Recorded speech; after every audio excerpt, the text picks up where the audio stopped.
Ferran, o palco é seu. Muito Muito obrigado. Só obrigado. resolver aqui uma questão técnica. Muito bem.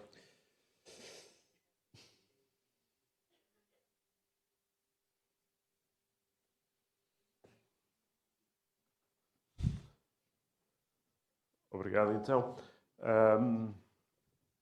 Sou eu que mudo aqui, não é? Ok.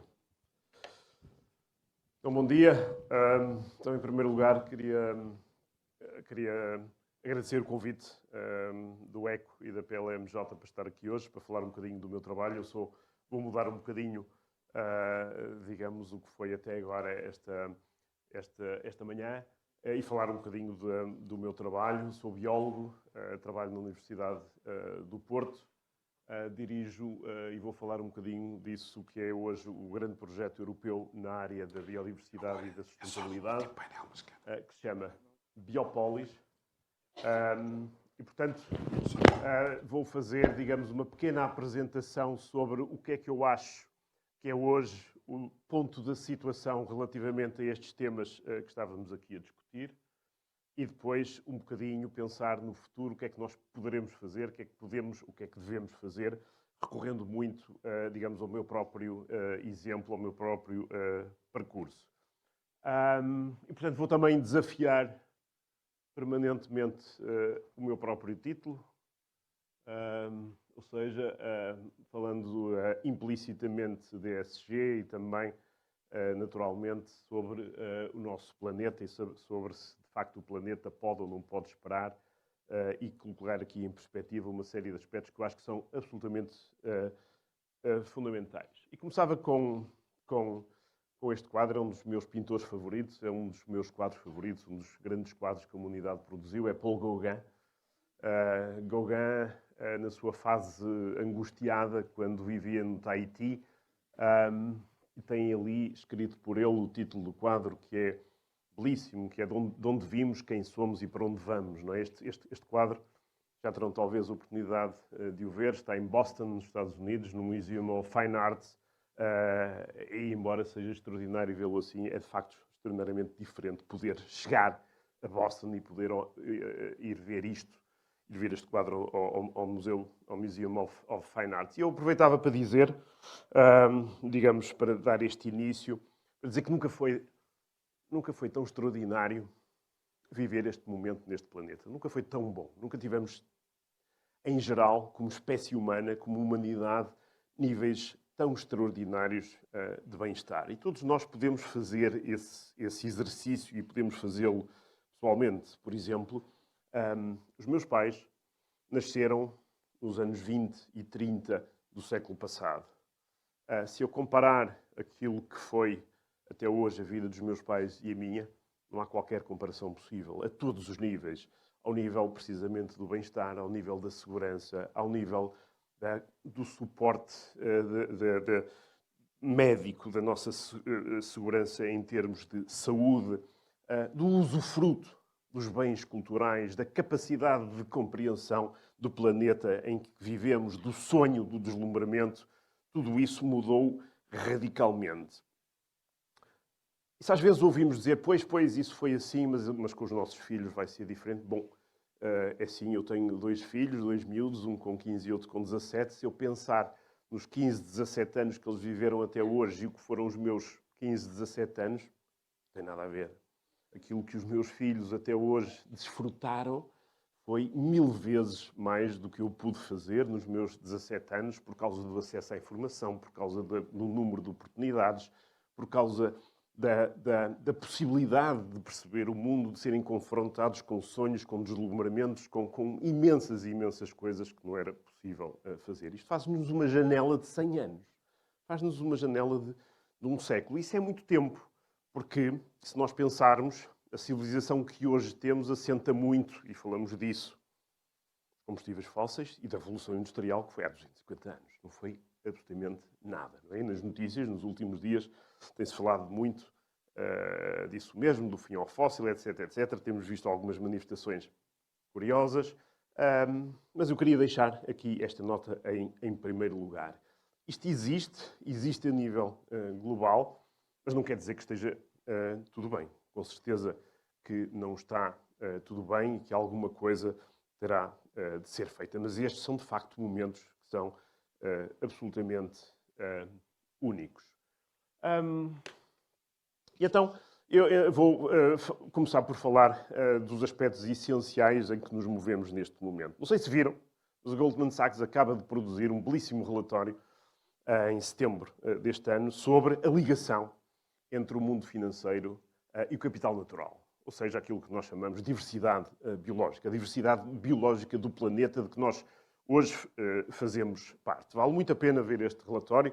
Ele aparece nesta altura, eu já vou explicar a seguir porquê, e aparece, muito relacionado com o que disseram anteriormente, com uma série de sugestões estratégicas relativamente ao investimento na diversidade biológica, ao investimento naquele mundo que nos suporta. Porque, de facto, se hoje falamos muito de alterações climáticas, vamos falar muito mais da erosão da biodiversidade, porque é dela que nós dependemos. Mais diretamente, nós dependemos absolutamente da diversidade biológica para sobreviver. Como sabem, nós mudamos toda a trajetória da nossa existência há tão pouco tempo quanto 10 mil anos, quando inventámos a domesticação. Quando criámos os animais e as plantas domésticas. Quando nós abandonámos o modo de vida nómada para nos tornarmos sedentários, porque havia mais previsibilidade sobre aquilo que íamos poder comer no dia a seguir. Isso é a razão da existência da civilização e das sociedades humanas como nós a entendemos. Tem só esse período. E quando hoje ouvimos notícias da guerra da Ucrânia, o que é que ouvimos também?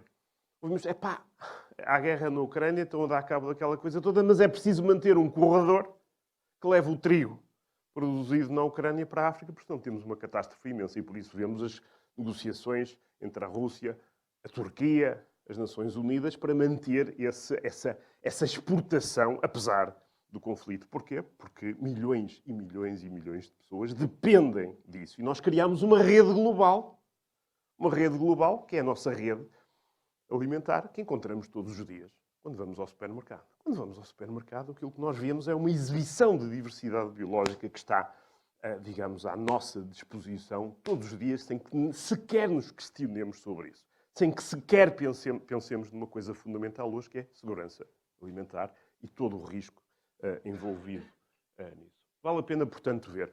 Nas últimas semanas falámos imenso, obviamente, da COP, das alterações climáticas. Dissemos que houve um grande passo nas alterações climáticas, na COP27, porque, pela primeira vez, havia, digamos, a intenção de criar um fundo que permitisse combater o impacto das alterações climáticas nos países menos desenvolvidos. É um passo significativo, mas estamos muito longe de ter alguma coisa que seja suficiente. Porquê?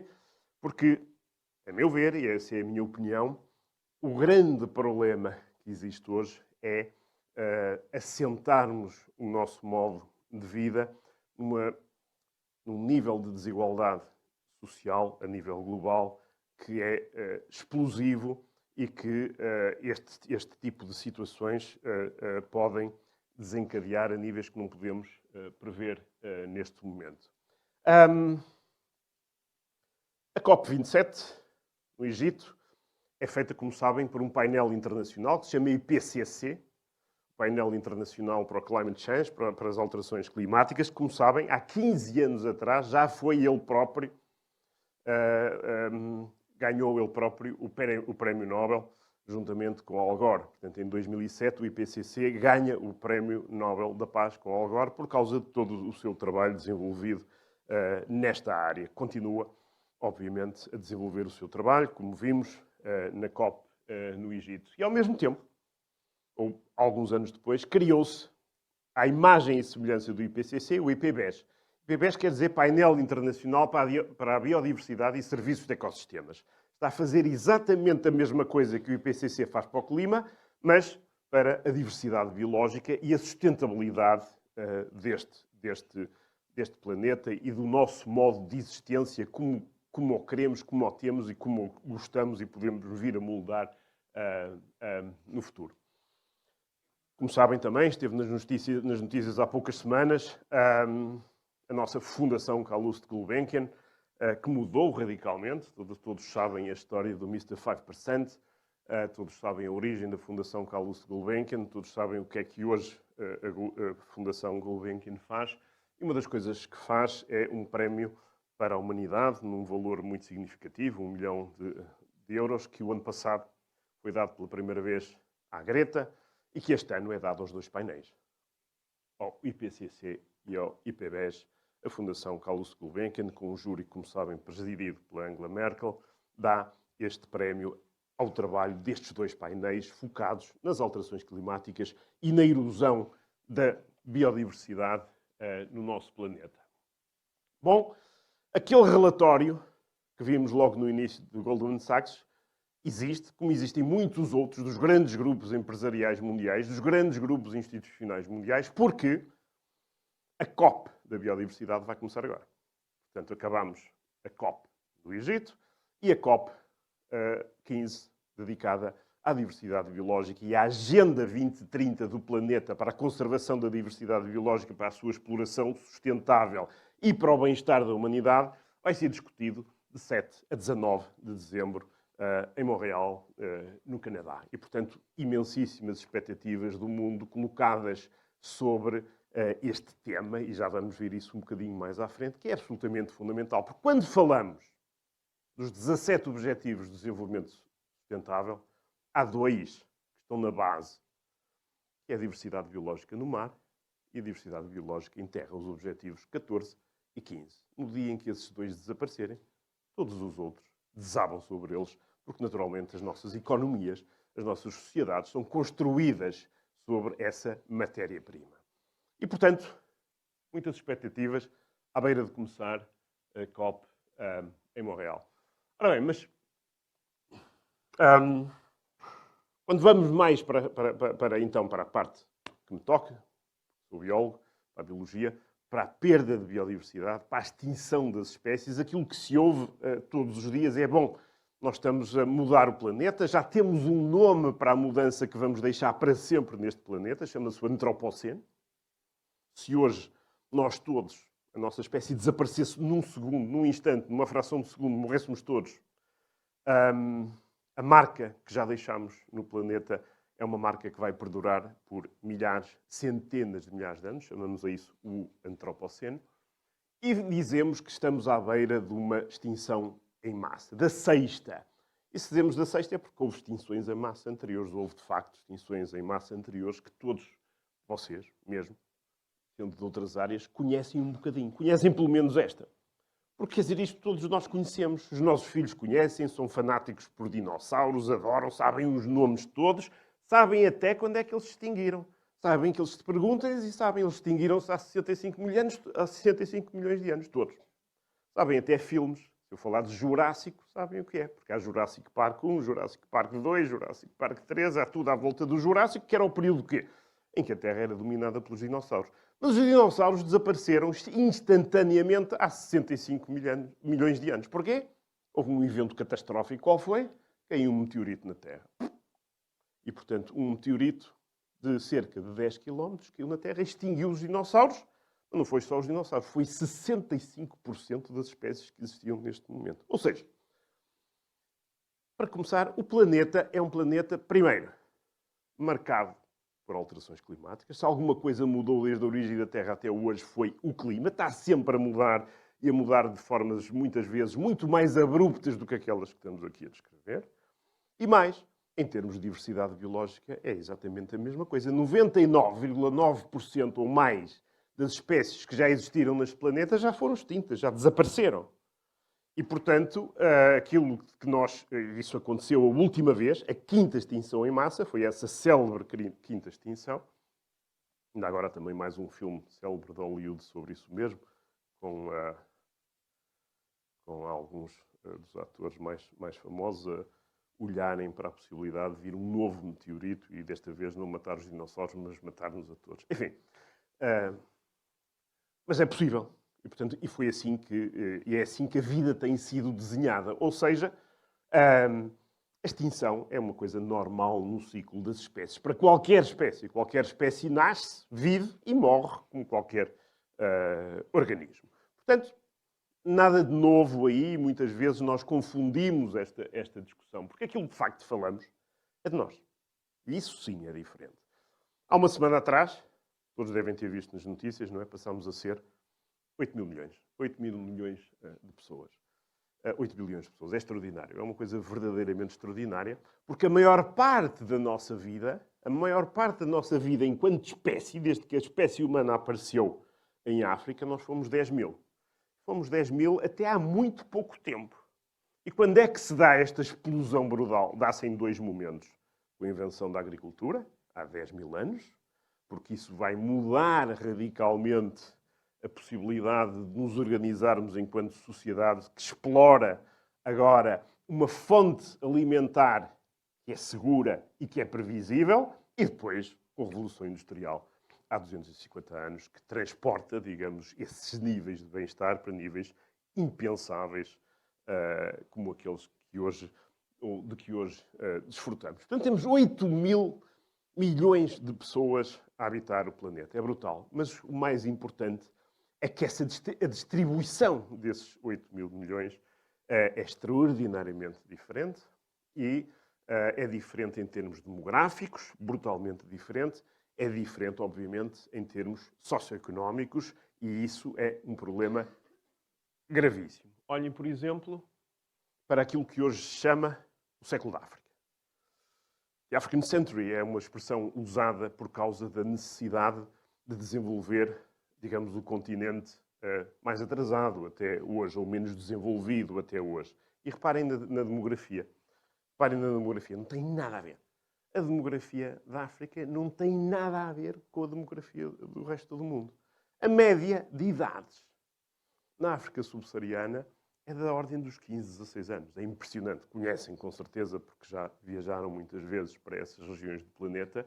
E, portanto, nós temos um contraste brutal entre aquilo que chamamos o mundo ocidental, com sociedades extraordinariamente envelhecidas como a nossa, como Portugal. Portugal é um dos exemplos mundiais de sociedades mais envelhecidas e, portanto, com uma falta enorme de jovens e, portanto, com uma falta enorme de mão de obra e, portanto, de economia, a comparar com aquilo que se passa na África, sobretudo na África subsaariana. Este vai ser um problema gravíssimo com o qual nós devíamos já estar a lidar. Estamos a lidar? Não, não estamos. Não estamos a lidar e esse vai ser um problema absolutamente fundamental para o futuro da humanidade. Então é disso que nós falamos. É disso que nós falamos e eu trago-vos aqui este livro, não sei se conhecem, The Family of Men. A Family of Men é um belíssimo livro que é uma coleção do que foi a mais famosa e a mais importante exposição fotográfica de todos os tempos que nós realizamos. Foi inaugurada em 1955, no MoMA, em Nova Iorque, e retrata toda a diversidade humana presente no planeta. É essa diversidade que nos torna absolutamente únicos. É essa diversidade que nós devemos cuidar e que não estamos a cuidar. E, portanto, quando nós falamos de catástrofes climáticas ou de autoestradas para o inferno, ou etc, etc, e falamos do planeta, não. Não é do planeta que nós estamos a falar. Porque o planeta vai continuar. Né? Vai continuar por muitos mais milhões e milhões de anos sem nós. Milhões de espécies irão continuar também sem nós. Mas é pena que continuem sem nós. E, portanto, aquilo que nós devíamos pensar era, de facto, concentrar-nos nas mudanças que temos que fazer. Muitas foram já aqui muito apontadas. São o início dessa mudança. Para quê?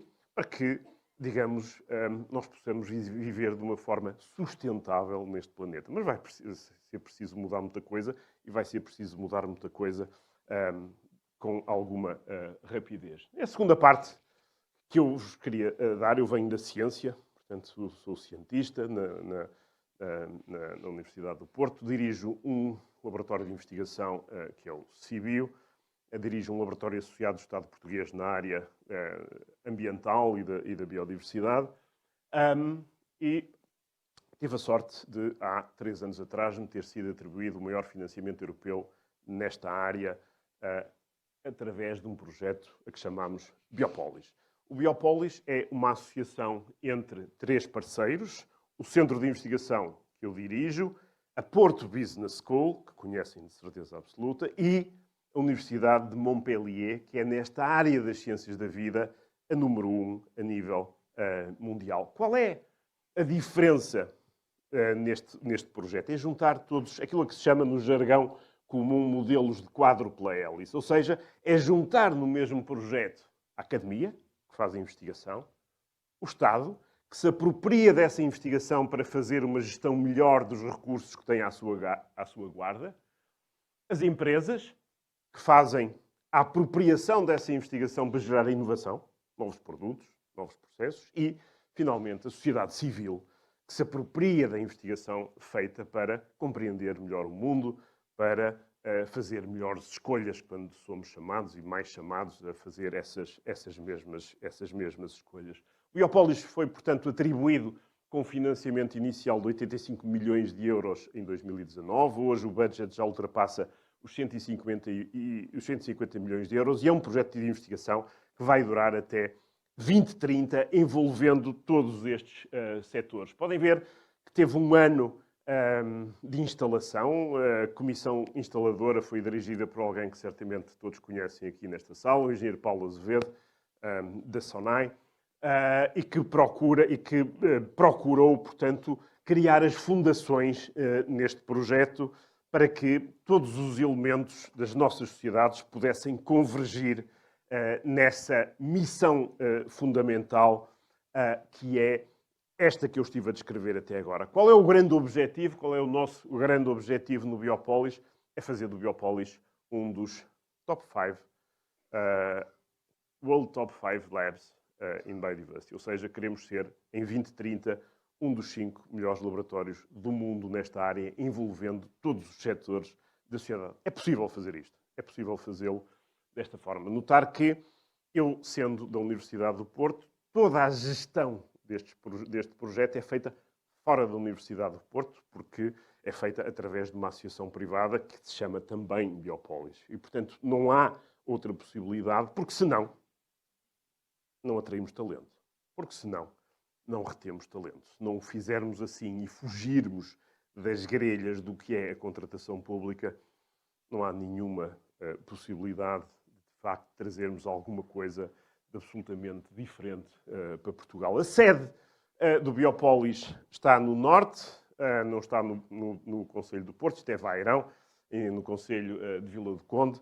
Vai sofrer uma série de grandes, está a sofrer uma série de grandes obras que vai desde a recuperação de edifícios novos até à recuperação de edifícios do século XIX, de antigas quintas, antigas eiras, que se vão transformar em alguns dos laboratórios mais state-of-the-art no mundo na área das ciências biológicas e que, portanto, vai dar origem à investigação e a solidificar a investigação e a sua translação nessa ordem. São alguns dos aspectos. Vai estar associado a uma coisa que é única a nível global. Nós vamos ter no plano a construção de 5 estações biológicas distribuídas globalmente para estudar os ecossistemas mediterrâneos, ou seja, onde está a acontecer a desertificação, a aridificação, a falta de água, a falta de chuva. Esta é a primeira, em Mértola. Se forem a Mértola é um dos sítios mais belos de Portugal. Como sabem, é, digamos, o único sítio que tem uma herança islâmica ainda significativa. Mas se forem a Mértola, veem esta obra, hoje em curso, é uma obra de muitos milhões de euros, que vai criar a primeira Estação Biológica Internacional da Europa para estudar, num lugar, a desertificação, a aridificação a acontecer. E, portanto, o que é que fomos fazer? Fomos buscar um edifício, que era um dos antigos edifícios que marcava a paisagem cerealífera do sudeste de Portugal, da EPAC, e adquirimos o edifício, e esse edifício vai ter agora uma nova função. Uma nova função vai ser uma estação biológica para estudar, de facto, as alterações climáticas e o impacto das alterações climáticas sobre o território a que nós chamamos o mundo mediterrâneo. Mas vamos ter outras no norte de Portugal, no alto do Parque Nacional da Peneda Gerês. Vai ser também um grande projeto de reabilitação de uma antiga branda. Uma branda é uma aldeia de altitude para onde os pastores levavam o gado de um verão para pastarem em extensivo. Vai ter 2 estações em território tropical, nomeadamente através de parceiros em São Tomé e Príncipe e em Angola, para estudar as florestas tropicais insulares e as florestas tropicais continentais, nomeadamente a grande floresta do Congo. E vai ter uma quinta estação também internacional no sul-sudeste de Angola, na fronteira com a Namíbia, em pleno deserto do Namibe. Não sei se conhecem, o deserto do Namibe é o deserto mais antigo do planeta e, portanto, para podermos fazer investigação sobre as alterações climáticas e a vida em ambientes extremos. Basicamente, aquilo que são os pilares da nossa investigação estão aqui, ou seja, perceber o ambiente e a diversidade biológica e como é que ele se avalia e como é que ele se monitoriza. Isto é fundamental para todas as questões que estão relacionadas com a avaliação de risco, a avaliação de impacto, o financiamento de obras de múltiplos carizes diferentes, perceber o funcionamento dos ecossistemas, de alguns dos ecossistemas de que eu falei, e para perceber também aquilo a que nós chamamos os nossos recursos genéticos, aquilo que dependemos todos os dias para podermos viver bem, ou seja, os nossos recursos alimentares. Temos, do ponto de vista legislativo, todos os instrumentos e mais alguns que nos permitem fazer este trabalho.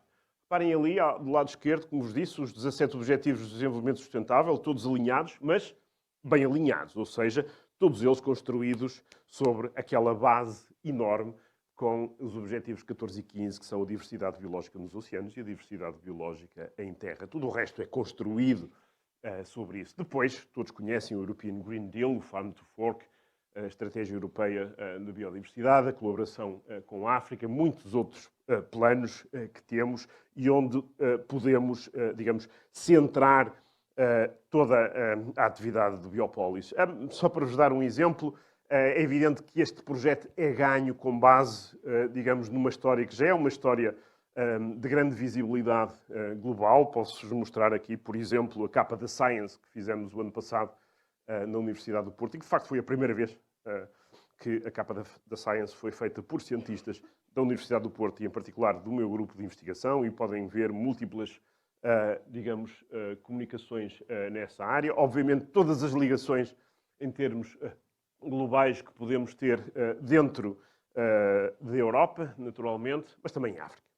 Portanto, um dos objetivos fundamentais deste projeto que eu lidero, do Biopolis, é, digamos, promover a colaboração Norte-Sul. É absolutamente fundamental fazermos isto. É evidente que isto é uma gota no oceano, não vale nada, mas vale um bocadinho, vale pelo menos no seu sentido mais simbólico, no seu sentido mais fundamental, e desenvolvemos um conceito chamado Twin Lab e estamos a espalhar em África múltiplos Twin Labs do Biopolis. Podem ver aqui já redes reconhecidas hoje pela Unesco. Nós temos hoje uma solicitação da Unesco para que os Twin Labs do Biopolis sejam transformados num centro de investigação da Unesco para a sustentabilidade e para a utilização racional dos recursos naturais. É fundamental fazermos isto em África, é fundamental fazermos a promoção, digamos, da educação, da qualificação, do capacity building a todos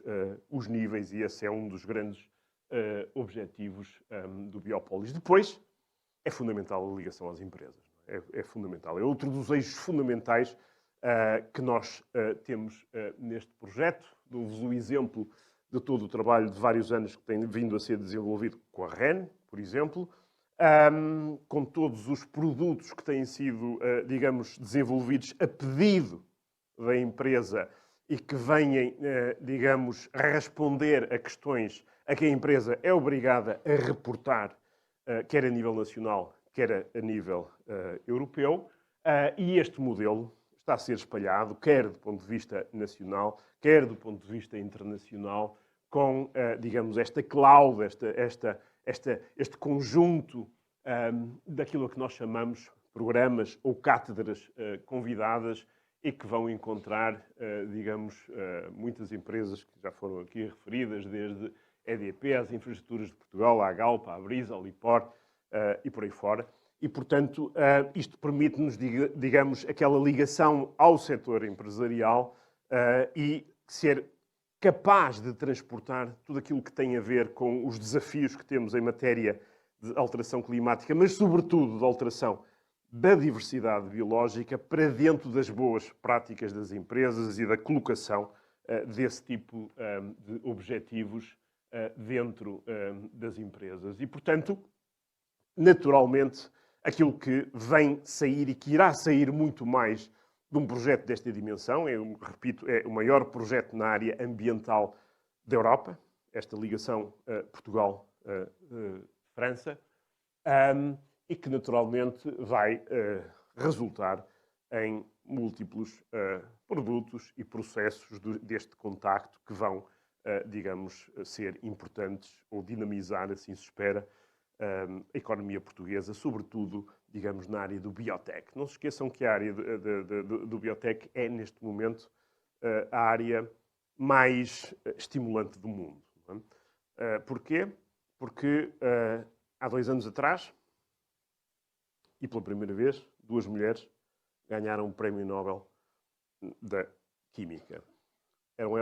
São elas, a Emmanuelle Charpentier, francesa, e a Jennifer Doudna, americana, e ganharam o Prémio Nobel porque inventaram uma coisa que se chama edição de genomas. Ou seja, hoje nós somos capazes de, como num livro, editar o genoma, ou seja, toda a informação de qualquer espécie, desde um vírus até a nós próprios, e modificá-lo.